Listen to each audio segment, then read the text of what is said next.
I'm mostly pissed off. I mean, I'm come down on that side of, there's a mythology that accompanies the memory of event.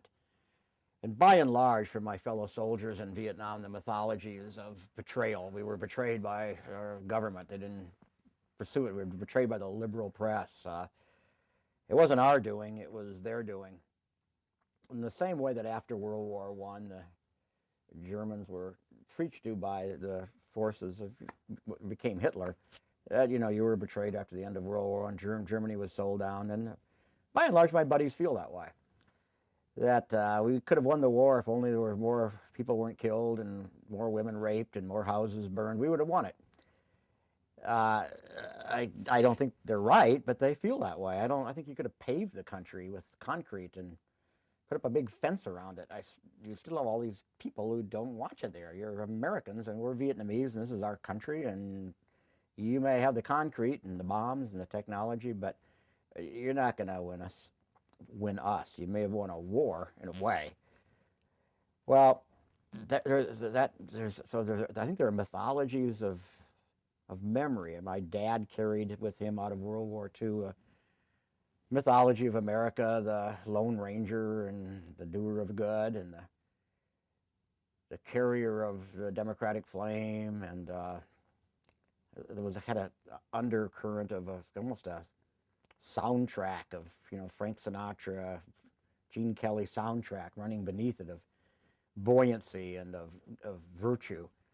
And the soundtrack that ran beneath the movie of Vietnam, and all your people who are going to watch this know, was not that I'll be seeing you sentimental journey soundtrack. It was a soundtrack of the Doors and of the Stones, and it was an edgy and critical and much more ambiguous soundtrack that more or less accurately reflected the ambiguities and the the absence of certain moral underpinnings to that enterprise. That so that those are two pretty different edifices of, let's call them mythology about a war. And mythology as a way of eliminating all that doesn't fit into it. It doesn't. You sort of eliminate that part of it. I think there's probably some truth in the notion that there's an insidious and dangerous side to the mythology that surrounds Vietnam. It has a slight stink of the hip and of the cool and of the walking the dangerous line, and I think there was an exotic feel to the war in this far off jungle, and that is part of the mythology around it. It sort of beckons one anew to the adventure. Let me have my exotic experience and dangerous moment that that manages to erase the absolute horror of it all, and the dead people and the dead children and just the horror.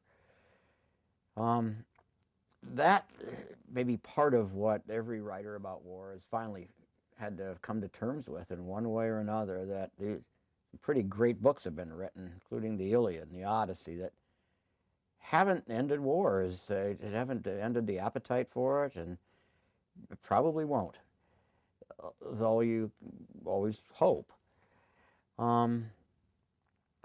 This little son of mine who's now 4, his name is Tad, and a week or two ago, I said I was going on a book tour, and he said, "No, about what?" And I explained what the things they carried was, and for the first time he had encountered out of my mouth the word war in a personal way. That is, I'd probably heard me say it before. He said, "War? I mean, you mean really killing people, like for real?" And so, yeah, for real. He said, "Really? I mean, really kill people?" That, and I began by saying, people getting in disagreements and trying to simplify it. But the astonishment on a 4-year-old's face that people are killing one another. And he said, "Well, for what?" And boy, that was hard to articulate an answer to it. I didn't have I didn't have an answer. The answer I really had was, I don't know. I don't really know for what. Uh,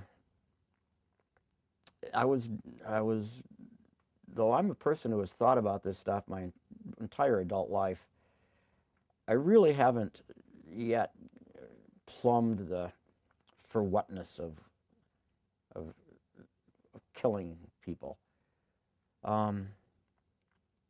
And I don't think I ever will.